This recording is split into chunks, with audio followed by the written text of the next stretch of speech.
علیکم، ابرار رشید آپ کی خدمت میں ایک مرتبہ پھر حاضر ہیں، اور آپ سے درخواست ہے کہ اگر ابھی تک آپ نے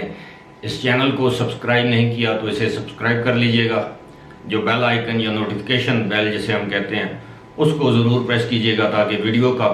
نوٹیفیکیشن بر وقت آپ کو ملتا رہے۔ آج کا جو موضوع ہے وہ یہ ہے کہ عمران خان نے کیا خود کو ایک بند گلی میں داخل کر لیا ہے، یا ان کو اس بند گلی میں کوئی لے کر گیا ہے، اور اب ایسے کیوں محسوس ہوتا ہے کہ اقتدار میں آنے والے تمام راستے یعنی عمران خان کے لیے مسدود کیوں ہوتے جا رہے ہیں یا آلریڈی ہو چکے ہیں۔ اس حوالے سے اپنا اظہار خیال کروں گا اور معلومات بھی آپ کے سامنے رکھوں گا، تجزیہ بھی پیش کروں گا، لیکن اس سے پہلے دو مختصر بڑے دلچسپ واقعات جو حقیقت پر مبنی ہیں اور جن کا میں عینی شاہد یا چشمدید گواہ ہوں یا جو میرے علم میں ہیں وہ آپ کے ساتھ شیئر کرتا ہوں، کیونکہ ان دونوں واقعات کا تعلق جو ہے وہ Imran Khan, P T I یا بند گلی یا اقتدار کے راستے مسدود ہونا اس سے ان واقعات کا تعلق ہے۔ پہلا واقعہ تو یہ ہے کہ ہمارے یعنی میرے ایک دوست ہیں، بڑے بھائیوں کی طرح ہیں، وہ آئی جی بھی رہ چکے ہیں، ڈائریکٹر جنرل ایف آئی اے بھی رہ چکے ہیں، اور ان کا نام ہے ظفر اللہ خان۔ مردان کے نوائی علاقے، چرسدہ کے نوائی علاقے عمر زئی سے ان کا تعلق ہے، اور میں ان کا نام تو لے رہا ہوں، لیکن اس واقعے میں ایک اور شخص جو ملوث ہیں وہ بھی پولیس آفیسر ہے، میں ان کا نام دانستہ طور پر نہیں لے رہا ہوں۔ ایک مرتبہ جب وہ ڈی آئی جی ہزارہ تھے ظفر اللہ خان، ان کے آفس میں چائے پر ان سے ملاقات ہو رہی تھی، تو اتنے میں ایک ڈی ایس پی صاحب ان کے آفس میں آئے۔ اب وہ ڈی ایس پی صاحب میں سمجھتا ہوں کہ ان کے ہم عمر تھے، لیکن عہدے کے لحاظ سے ظاہر ہے وہ جب ڈی آئی جی کے آفس میں داخل ہوئے تو انہوں نے وہ سلوٹ مارا اپنے ڈی آئی جی کو، اپنے باس کو، بیٹھ گئے، ہمارے ساتھ چائے نوش کرنا شروع کر دیا، اور باتوں باتوں میں ظفر اللہ خان جو اس وقت ڈی آئی جی تھے، بعد میں جس طرح میں نے بتایا کہ وہ ڈی جی ایف آئی اے بھی رہے ہیں، اس عہدے سے ریٹائر ہوئے تھے، تو انہوں نے مجھے مخاطب کرتے ہوئے کہا کہ اس بندے کا نام لے کے پشتو میں اس کو ایک چھوٹی سی گالی دے کے کہا کہ یار یہ بڑا خطرناک انسان ہے لیکن بڑا کمپیٹنٹ پولیس آفیسر ہے۔ میں نے کہا جی وہ کیسے؟ کہتے ہیں کہ جب زمانہ طالب علمی میں خیبر لا کالج کا اسٹوڈنٹ تھا تو ہم لوگ اس زمانے میں تحریک چلاتے تھے، یہ سیاسی تحریک، اس وقت اسٹوڈنٹ یونینز تھیں۔ وہ کہتے تھے کہ ہم رات کو بیٹھتے تھے اور ہم رات کو ایک پلان بناتے کہ صبح فلاں ڈپارٹمنٹ سے جلوس نکلے گا، فلاں طرف سے ہم آئیں گے یونیورسٹی روڈ کو، پشاور یونیورسٹی روڈ کو ہم فلاں جگہ سے بند کریں گے، یہ کریں گے، وہ کریں گے۔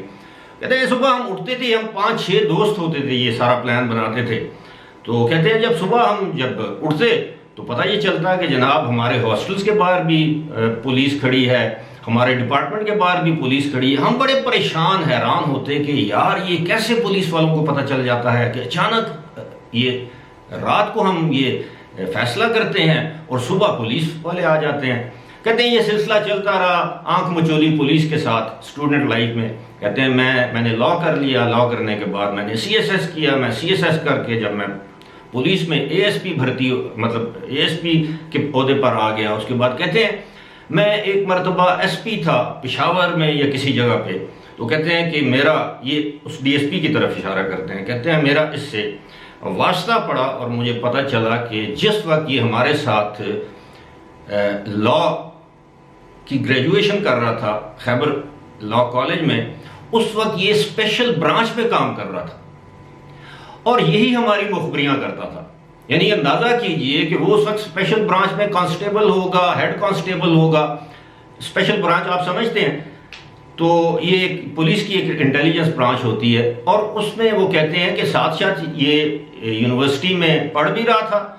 اور پتہ نہیں پڑھ رہا تھا کہ نہیں پڑھ رہا تھا، لیکن ہمارے ساتھ کلاسز اٹینڈ کرتا تھا، ہمارے ساتھ ہاسٹل میں رہتا تھا، ہماری میٹنگز میں شامل ہوتا تھا۔ لیکن کہتے ہیں پولیس میں آنے کے 3-4 سال بعد مجھے معلوم ہوا کہ یہ شخص جو ہے وہ مخبر تھا اسپیشل برانچ کا.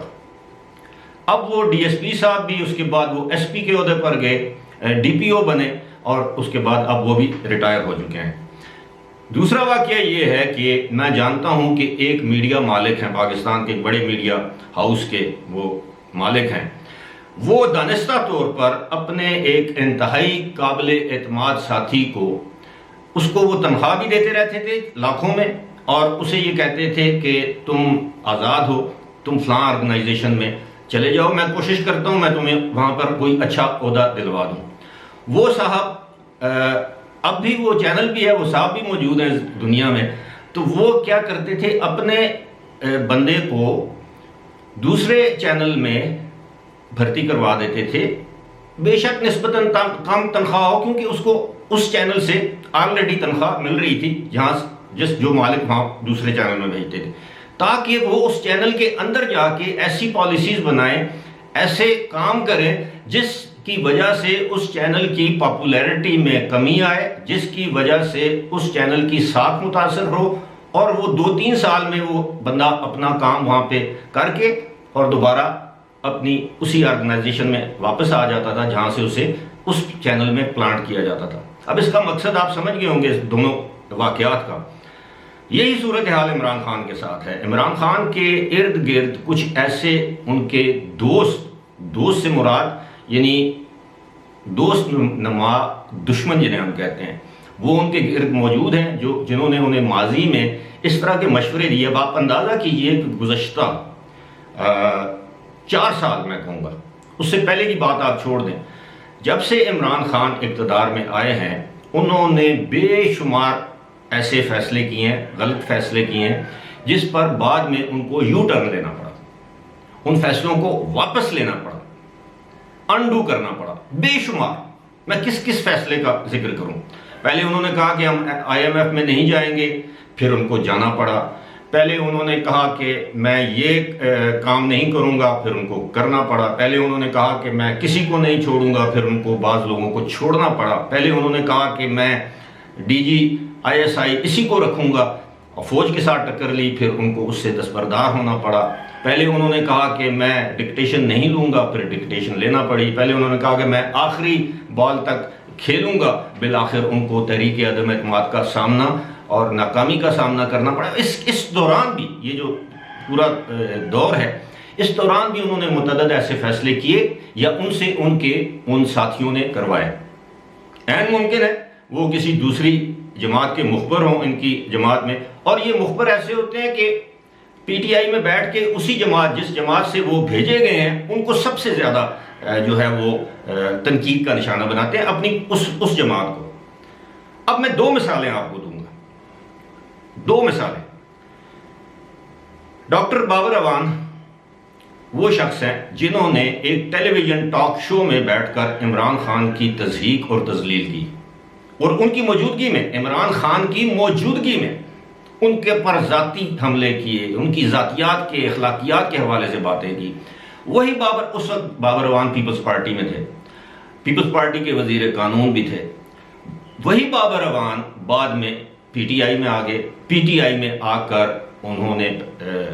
اسپیشل اسسٹنٹ کا عہدہ حاصل کیا، پھر ان کو مستعفی ہونا پڑا، دوبارہ ان کو یہ عہدہ دیا گیا. پھر وہ وزیر اعظم کے قانونی مشیر تھے، سابق وزیر اعظم کے، آج بھی وہ عمران خان کے قانونی مشیر ہیں. اب آصف علی زرداری یہ کہہ چکے ہیں ایک انٹرویو میں کہ بابر اعوان ان کی یونیورسٹی کا تعلیم یافتہ جو ہے وہ یا فارغ التحصیل وہ طالب علم ہے. یہ آصف زرداری کہہ چکے ہیں. دوسری مثال میں آپ کو دوں گا فواد چودھری کی. آپ کو یاد ہوگا کہ فواد چودھری نے عمران خان کے بارے میں کیا کچھ نہیں کہہ رکھا. آپ یوٹیوب پر جائیں، یہ یوٹیوب بھرا پڑا ہے فواد چودھری کے عمران خان کے خلاف بیانات کے حوالے سے. اور آج کل آپ دیکھیں گزشتہ 4 سال سے سب سے زیادہ جو پیپلز پارٹی کو ہدف تنقید بناتے ہیں وہ فواد چودھری ہیں. اور یہی فواد چودھری مشرف دور میں مشرف کے ساتھ تھے، ان کے ترجمان تھے. بعد میں آصف علی زرداری اور یوسف رضا گیلانی کے ترجمان رہ چکے ہیں. اب یہی وہ 2 لوگ مطلب اور بھی ہیں، لیکن یہ ان لوگوں میں شامل ہے جو عمران خان کو مختلف قسم کے مشورے دیتے رہے۔ شیخ رشید کا نام میں لے سکتا ہوں، شاہ محمود قریشی کا نام میں لے سکتا ہوں۔ کون سی ایسی جماعت ہے جس میں پاپولر جماعت جس میں شاہ محمود قریشی نہیں رہے ماضی میں؟ تو اگر ان کی اس جماعت کے ساتھ اس طرح کی لائلٹیز نہیں ہیں تو آج کیا ہم کیسے کہہ سکتے ہیں کہ ان کی لائلٹیز جو ہیں وہ آج عمران خان کے ساتھ جو ہیں وہ غیر مشروط ہیں؟ ممکن ہے جس طرف سے ان کو لایا گیا ہو، جیسے ان کو لایا گیا ہو ویسے وہ چلے بھی جائیں۔ عمران خان کو بند گلی میں یہ جو داخل کیا گیا ہے یہ ان لوگوں کی طرف سے کیا گیا ہے جن لوگوں نے ان کو غلط مشورے دیے اور غلط ٹائم پر مشورے دیے، ایسے مشورے دیے جس کی وجہ سے عمران خان کو بالآخر فوج کے سامنے آنا پڑا، سپریم کورٹ کے سامنے آنا پڑا، دیگر اداروں کے سامنے آنا پڑا، اور اپنے آپ کو ایک ایسی گلی میں داخل کر لیا جہاں سے ان کے لیے واپسی کا راستہ ممکن نہیں۔ اور اس کی وجہ سے آج آپ یہ میری ویڈیو اپنے پاس اس کی تاریخ نوٹ کر کے رکھ لیں کہ عمران خان نے اپنے لیے اقتدار میں واپسی کے راستے ختم کر دیے ہیں، مسدود کر دیے ہیں۔ یعنی اب مستقبل قریب میں یعنی آئندہ انتخابات میں عمران خان کا اقتدار میں آنا مشکل نہیں بلکہ ناممکن ہے۔